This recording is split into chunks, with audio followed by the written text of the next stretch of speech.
O tema da mensagem hoje é entrando na rota de Jesus. Amém? Quero ler um texto com vocês, Lucas capítulo 17, o versículo é o 11. Lucas 17, 11. Jesus continuava viajando para Jerusalém e passou entre as regiões de Samaria e da Galiléia. Quando estava entrando num povoado, 10 leprosos foram ao encontro com ele. Eles pararam de longe e gritaram: Jesus, mestre, tem pena de nós. Jesus os viu e disse: vão e peçam aos sacerdotes que examinem vocês. Amém? Pai, nós estamos aqui esta noite, gratos a Ti, Senhor. Saímos de nossas casas, viemos porque esperamos receber algo grandioso do Senhor. E já foi dado o start, meu Deus, pois a adoração subiu até o Teu trono.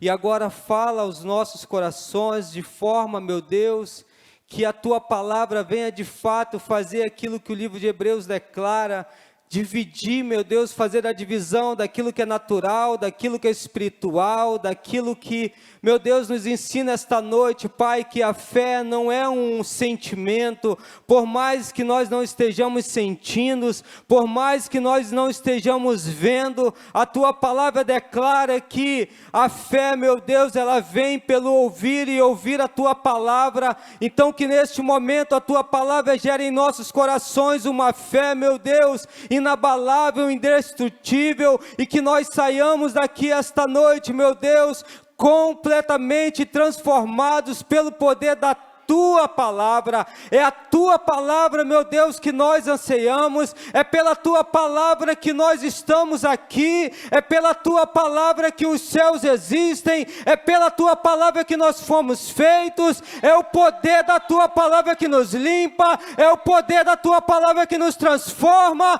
Então, meu Deus, nós anseiamos pela Tua palavra essa noite, em nome de Jesus. Amém?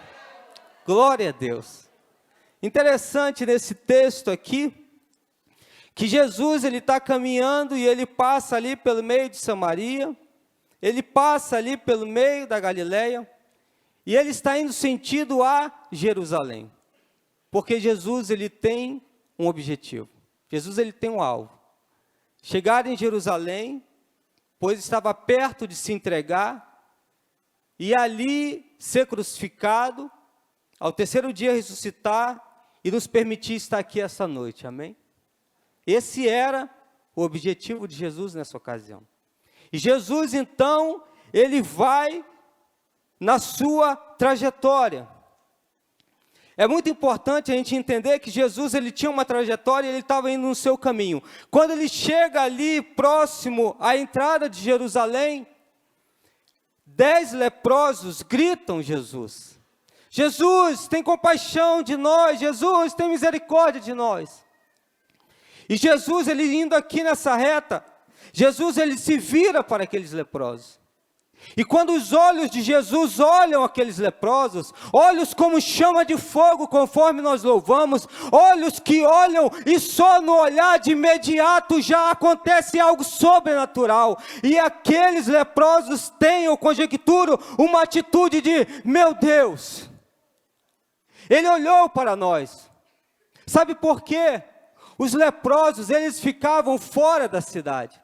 Os leprosos eram pessoas excluídas da sociedade.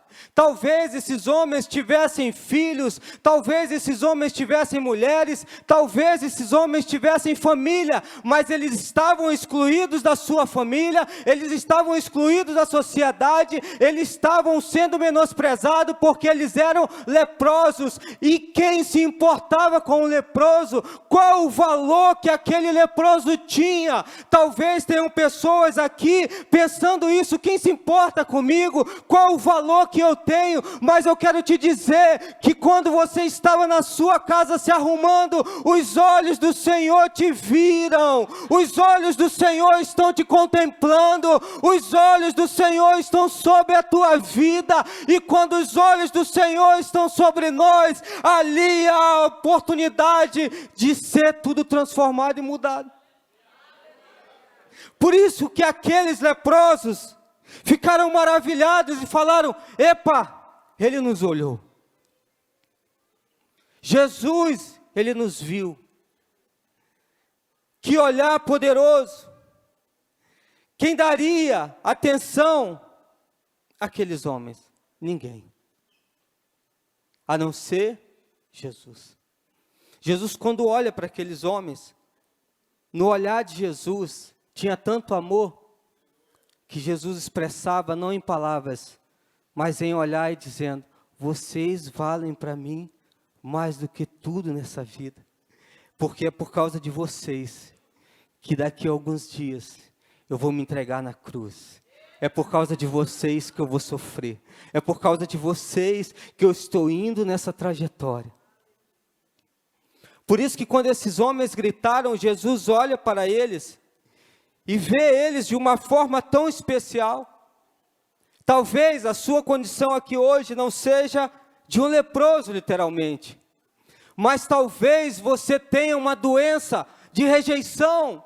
Talvez você tenha uma doença da alma. Talvez você esteja passando por um momento tão ruim da sua vida, que você não consegue nem dormir pelas madrugadas, porque as coisas parecem não estar acontecendo. Mas eu estou aqui essa noite para te dizer que a fé, Hebreus diz que a fé ela não é um sentimento. Eu acho que Deus me esqueceu. Eu acho que não vai acontecer. A fé ela é um fundamento. E que fundamento é esse? É Jesus Cristo. Esse fundamento te diz: eu estou com você todos os dias, até a consumação dos séculos. Os olhos do Senhor estão sobre você. Isso é fé. Eu não sei, eu acho, eu penso. Eu quero te dizer uma coisa. Deus fala e usa ali o profeta para dizer: ei, Jeremias, fala para esse povo. Eu é que sei o pensamento que eu tenho a respeito deles. Não importa o que eles pensam, os meus pensamentos são mais altos. Os pensamentos de Deus a teu respeito é maior do que você pensa hoje. Será que você pode adorar esse Deus e falar: obrigado, Senhor, porque eu não te vejo, mas eu sinto o teu amor.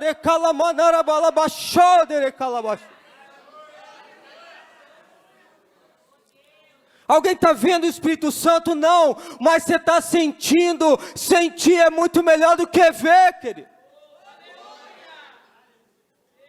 Porque aquilo que você vê é transitório, passa, mas aquilo que você sente perdura. Por isso que aqueles homens gritaram Jesus.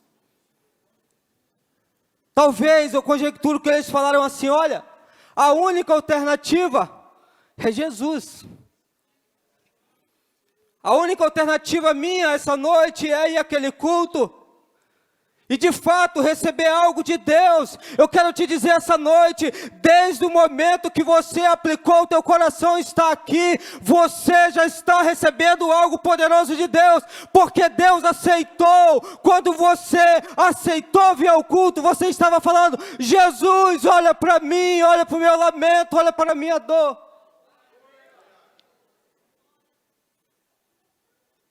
Você está entendendo o que Jesus tem para você essa noite?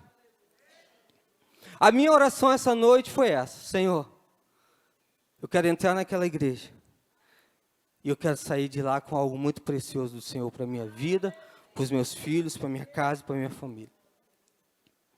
Porque Deus nos trouxe aqui essa noite para isso. Só que Jesus, Ele tinha ali um alvo, e nada nem ninguém iria parar Jesus. Nada nem ninguém iria tirar Jesus da sua rota. Jesus, Ele está indo em direção ao maior propósito da qual Ele tinha. E você concorda comigo que quem precisa entrar na rota de Jesus somos eu e você, e não Jesus entrar na nossa rota. Somos eu e você que precisamos dizer: Jesus, tem misericórdia de mim. E não Jesus vir à nossa rota, não. Jesus, Ele vai nos ver quando nós clamarmos a Ele, quando nós gritarmos a Ele. Sabe o que é lindo nesse texto aqui? Aqueles leprosos, eles entenderam uma coisa quando Jesus olhou para ele. É necessário traçar metas. É necessário rever os conceitos, rever os valores. É necessário mudarmos planos. Por isso que quando Jesus olha aqueles leprosos, eu conjecturo que por um momento eles esqueceram que eles eram leprosos. E eles pensaram: está vindo algo poderoso, porque o olhar dele é um olhar de cura, é um olhar de transformação. Eu quero te dizer, querido, que esta noite Deus já estabeleceu algo sobre mim e você. É necessário tomar posse pela fé, não a fé que te diz, ou a fé que você vê, ou a fé que você sente, mas a fé que está fundamentada em Jesus. Porque você pode sair daqui hoje e aquilo que está ruim piorar. Mas foi liberada várias palavras sobre a tua vida. Você que está desempregado, quando o bispo estava aqui, as portas já estavam se abrindo. Os currículos já estavam se movendo. Eu e o bispo só não sabemos quando que essa porta vai se abrir, mas vai se abrir. Porque a gente vive esse Deus. A gente tem essa certeza. A fé que Deus tem nos dado e estabelecido é essa. De que ainda que a economia vá sucumbir, 10.000 cairão ao teu lado, 1.000 à tua direita, mas eu e você não seremos atingidos, porque nós estamos debaixo de uma nuvem de glória. Será que você pode aplaudir ao Senhor e tomar posse de tudo aquilo que Deus já começou a te entregar?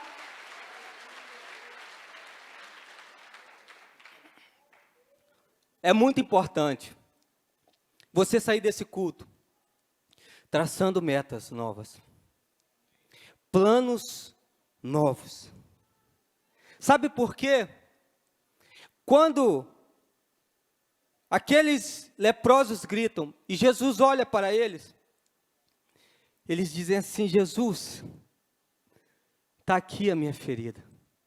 Jesus, está aqui a minha dor. Jesus, está aqui. Olha o nosso estado. Jesus, ninguém nos olhava, ninguém prestava atenção em nós, mas olha o nosso estado. Sabe, Paulo vai dizer algo lindo em Filipenses, no capítulo 3, versículo 13 ao 14. E isso você tem que tomar posse para a tua vida hoje. Paulo vai dizer ali o seguinte: olha, esquecendo-me das coisas que para trás ficaram, eu tenho um alvo, eu entrei na rota de Jesus, eu tenho um propósito, Deus liberou uma palavra sobre a minha vida, então esquece tudo que você passou, querido, e foca a cruz do Calvário, porque ali está a minha e a tua redenção. Eu prossigo para o alvo da soberana vocação em quem? Em Cristo Jesus. Trace planos novos, trace projetos novos, porque Deus já te viu. O primeiro passo já foi dado. Quando Jesus olha para aqueles homens, Jesus já estava ali mudando tudo aquilo que eles tinham ou pensavam. Sabe o que é interessante quando o bispo falou aqui? Que se você não dizimar, essa igreja não vai deixar de continuar crescendo, expandindo, porque essa igreja é de Deus. E eu tive uma experiência muito interessante com isso. Quando, há 4 meses atrás, eu perdi o meu pai, eu fiquei lá porque a minha mãe queria que ficasse lá, velando o corpo, né? E aí eu, por obediência à minha mãe, eu fiquei lá. E de manhã deu uma fome, eu desci ali para perto da HPM e fui tomar um café.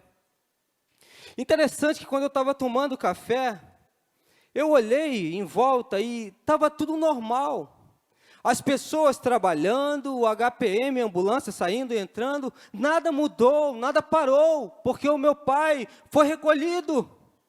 E naquele momento o Espírito Santo ministrava ao meu coração isso, bispo. A igreja também é assim, meu filho. Não é porque alguns pararam, não é porque alguns desistiram, não é porque alguns não querem que ela vai parar. Não, essa igreja é minha, e sobre as portas do inferno nada vai vencer. As portas do inferno não vão prevalecer sobre esta igreja. Você está aqui essa noite? Aproveita a oportunidade que você está tendo. E Deus falava comigo, meu filho, nada parou, nada mudou. Eu te pergunto, Jesus ele tinha que sair daqui e chegar naquela ponta. Se ninguém gritasse, Jesus ia chegar aqui na ponta. E Jesus, ele é Deus, ele é poderoso, ele tem tudo. Jesus, ele é poderoso. E os leprosos continuariam o mesmo. Quem precisa gritar sou eu e você. Quem precisa jejuar somos nós. Quem precisa se humilhar perante Deus somos nós. Os bispos, os pastores, os líderes têm que fazer, mas tem uma parte que cabe a você fazer. O bispo não vai dizimar por você, é você que tem que dizimar. Essa parte é sua. Isso pode simbolizar um grito. Foi isso que aqueles leprosos fizeram. Esse texto tem muitos e muitos ensinamentos. Mas eu quero, para não me alongar muito, usar 2 exemplos poderosos aqui nesse texto.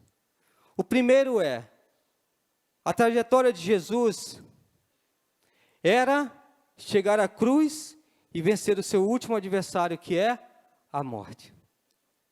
Jesus, ele está indo rumo vencer a morte. Os leprosos estão indo rumo à morte. Sabe o que isso quer dizer para mim e para você? Quando Deus fala, os meus pensamentos são mais altos que os teus pensamentos. A rota de Jesus não tem nada a ver com a minha e com a sua rota. Sabe por quê? Os planos de Deus são maiores que os meus e os teus. Jesus está indo para vencer a morte. Aqueles leprosos estão indo para morrer. Sabe o que é interessante nisso aqui? A trajetória daqueles homens era totalmente diferente da trajetória de Jesus. Por isso que hoje é necessário você mudar os teus planos. Por isso que hoje é necessário você traçar novas rotas. Mas traçar novas rotas influenciados pelo Espírito Santo de Deus. Por que que o povo pede e não recebe? Porque pede mal. Quem que vos auxilia? Jesus ele diz assim, olha, eu estou indo, mas eu vou enviar o Consolador, aquele que vai ajudar, aquele que vai... E o Espírito Santo, querido, ele só consegue auxiliar e ajudar aqueles que gritam, aqueles que se humilham, aqueles que se rendem a Ele, não de palavras, não de atitudes. Sabe o que é lindo? Quando a Bíblia diz assim que os olhos do Senhor estão por toda parte, Provérbios, eu acho que 15:3 que fala isso. E Ele vê todos, Ele vê os bons, Ele vê os maus, e os olhos deles estão por toda parte. Sabe o que isso representa? Quando acabar o culto, as luzes apagarem, você ir para sua casa, quando Deus te olhar, Ele vai te encontrar com o joelho dobrado, dizendo, eu te amo, Senhor, a minha adoração continua aqui em casa, a minha adoração continua no meu trabalho, a minha adoração não depende de onde eu estou, porque eu sou um adorador, eu sou templo do Teu Espírito Santo. O grito daqueles homens era isso. Jesus, eu quero te adorar em todo lugar, em todo momento, em todo tempo.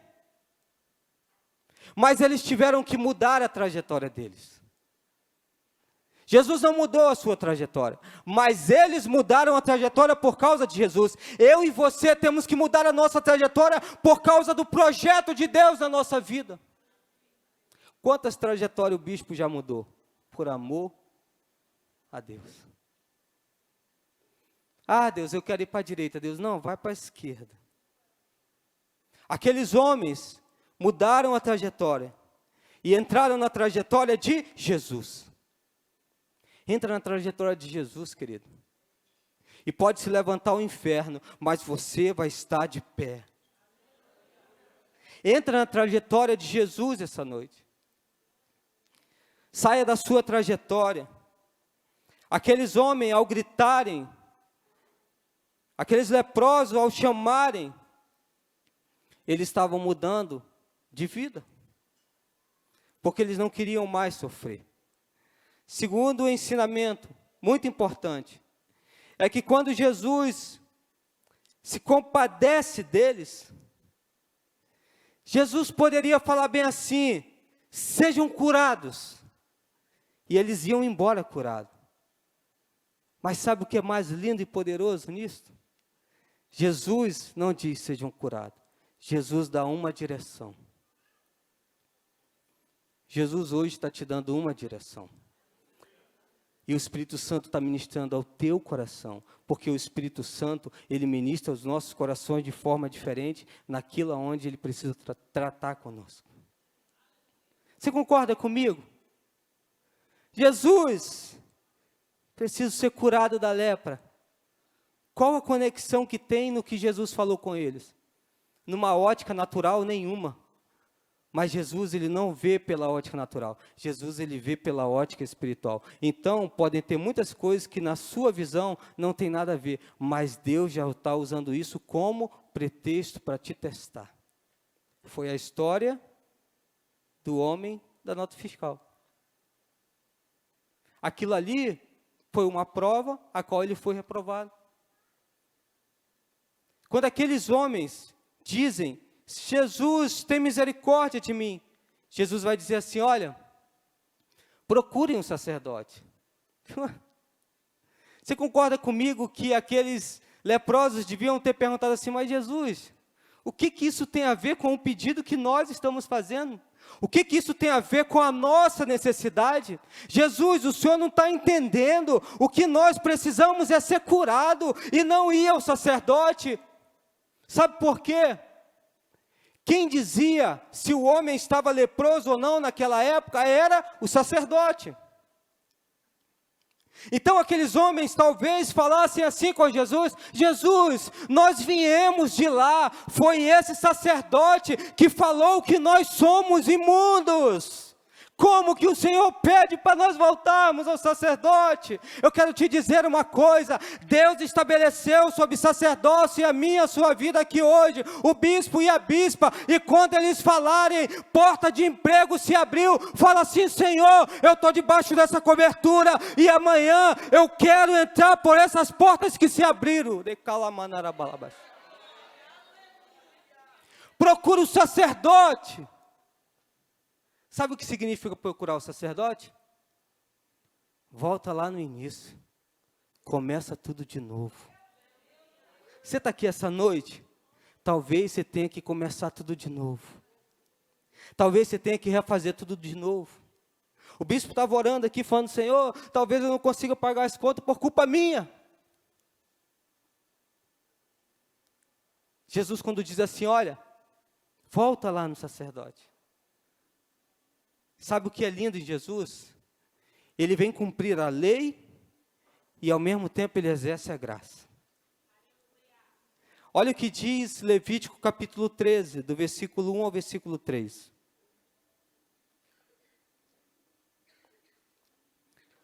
Falou mais o Senhor a Moisés e Arão, dizendo: quando um homem tiver na pele uma carne, inchaço ou pústula ou mancha lustrosa na pele, sua carne como praga de lepra, então será levado a Arão, o sacerdote, ou a um de seus filhos. Os sacerdotes examinará a praga na pele da carne. Se o pelo da praga se tornou branco, e a praga parecer mais profunda do que a pele de sua carne, é praga de lepra. O sacerdote o examinará e o declarará imundo.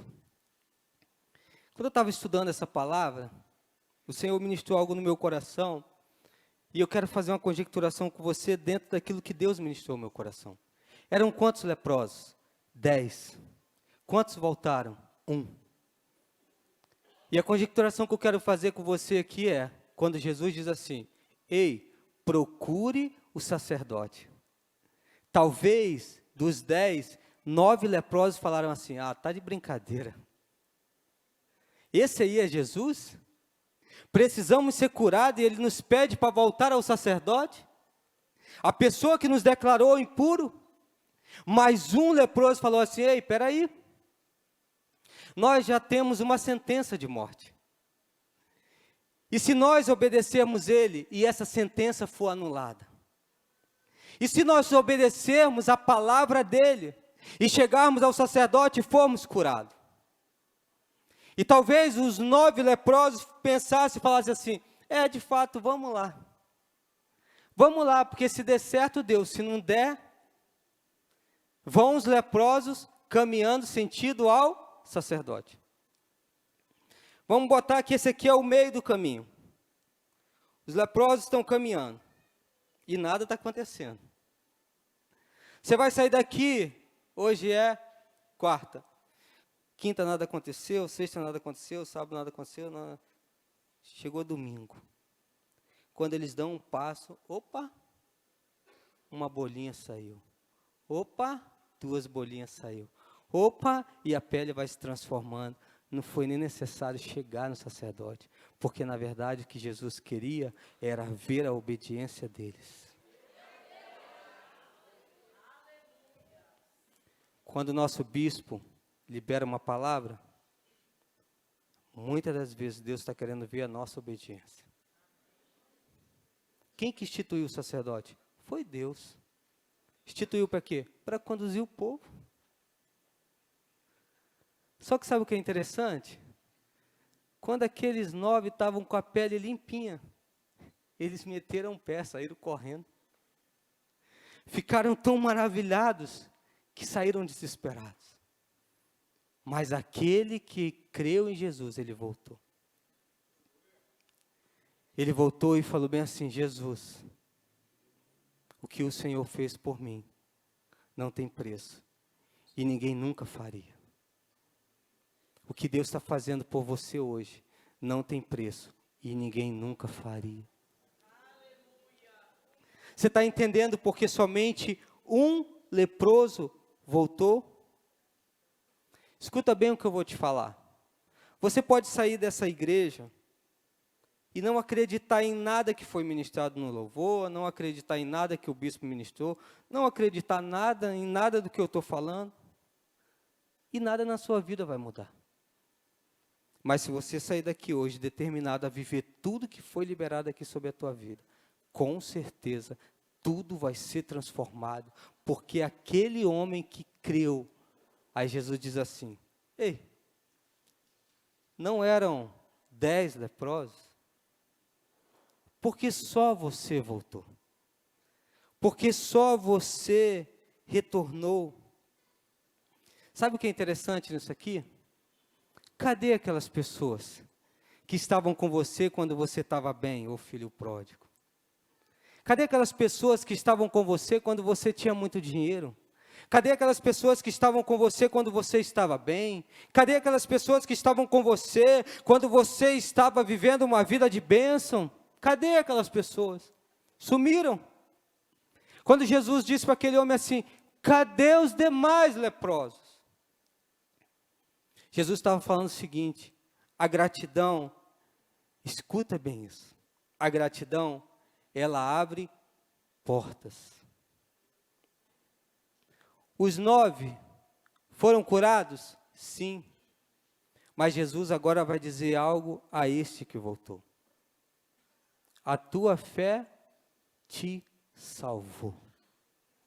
O maior projeto de Deus para mim e para você não é nos abrir porta de emprego, não é nos dar carro novo, não é nos dar casa nova. Tudo isso Deus dá porque Ele é galardoador, Ele é bom, Ele é Pai. Mas o maior projeto de Deus para mim e para a sua vida é que o nosso nome esteja escrito no livro da vida e de lá não saia até a consumação de tudo.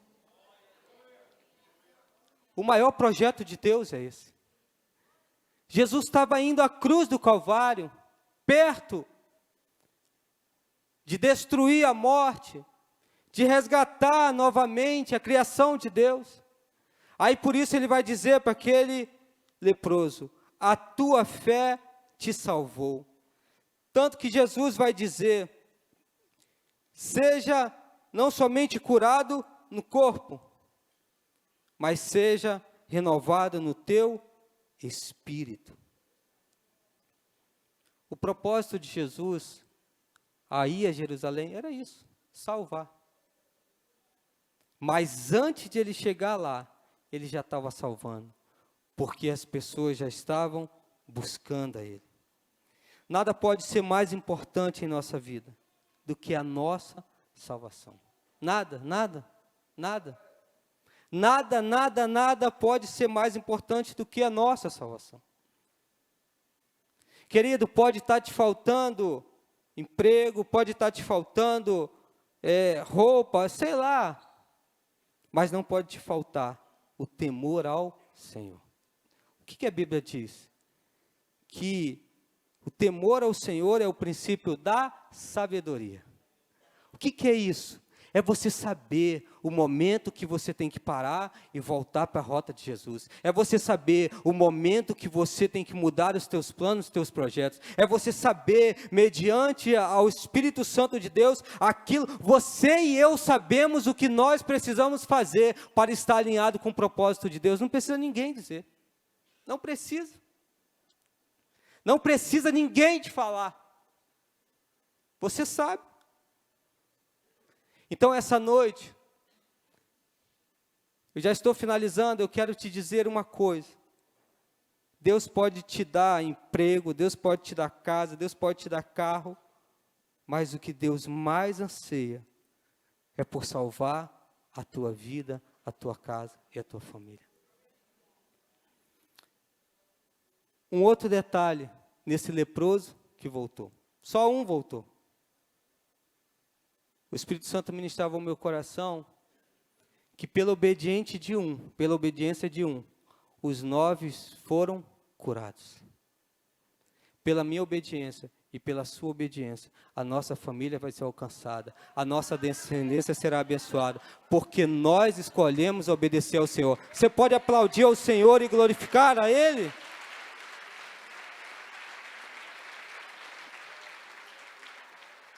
Não está no texto, mas eu conjecturo que Jesus falou bem assim, olha, os 9 cara de pau se deram bem pela sua obediência. Mas a salvação, ela é individual. Não adianta nada você receber a cura, se a tua salvação você não alcançou, não adianta. Você concorda comigo que aqueles leprosos, eles morreram depois? Morreram de outra doença, pode até ter morrido de velhice, mas morreria a salvação. Mas pela obediência daquele, ele foi salvo. Nada pode ser mais importante. Coloca a mão no teu coração assim e diz, Senhor, nada é mais importante do que a minha salvação. Nada, nada, nada, nada. O povo, Isaías vai profetizar algo lá no capítulo 9, no versículo 2, e dizer assim, o povo e Isaías é mais de 1000 e tantos anos atrás. Sabe o que tem um mistério na nossa vida com Deus? É que às vezes nós liberamos palavras e nós mesmos pensamos assim, rapaz, que palavra forte é essa? O que eu estou falando, né, bispo? O que eu estou falando desse altar? Rapaz... E eu conjecturo que Isaías era um desses profetas. Porque ele diz assim, e o povo que andava em trevas viu uma grande luz. E aqueles que habitavam na sombra da morte resplandeceu a luz. Quem era esse povo? Eu e você. Só que depois de 1000 e tantos anos depois, não é mais a profecia. Agora é o próprio Jesus dizendo, eu sou a luz do mundo. Meu Deus. Há 1200 anos atrás foi profetizado. Não sei se é 1200, 1000 e pouco, para não errar. E agora está o próprio Cristo falando, eu sou a luz do mundo. Sabe o que eu quero finalizar essa noite com esse texto? Te dizendo o seguinte, foi liberado muitos decretos na sua vida aqui hoje. Pode acontecer amanhã, pode acontecer semana que vem, pode acontecer mês que vem, mas quando acontecer, você suba aqui e fala, naquele culto eu tomei posse de uma palavra profética, e Deus me abençoou, porque nós somos esse povo que cremos nos proféticos e nos movemos pelo profético, porque a nossa fé não está fundamentada no que vemos, a nossa fé não está fundamentada no que pensamos, a nossa fé está fundamentada naquilo que está escrito aqui, querido. Os olhos do Senhor nos viu, o salmista fala disso, quando nenhum do teu corpo ainda tinha sido formado, eu já tinha te visto, eu já tinha te escolhido, eu já tinha planejado o teu futuro, eu já tinha escrito a tua história. É esse Deus Criador que está aqui te dizendo, hoje é mais um dia, aonde eu te digo, volta para a rota de Jesus. Eu quero chamar os levitas, João capítulo 8, versículo 12, falou-lhes, pois, Jesus outra vez, dizendo, eu sou a luz do mundo, quem me segue não andará em trevas, mas terá a luz da vida. Meu Deus, que tremendo. Bispo, minha garganta, minha garganta. Amém? Você recebe essa palavra? Que Deus te abençoe.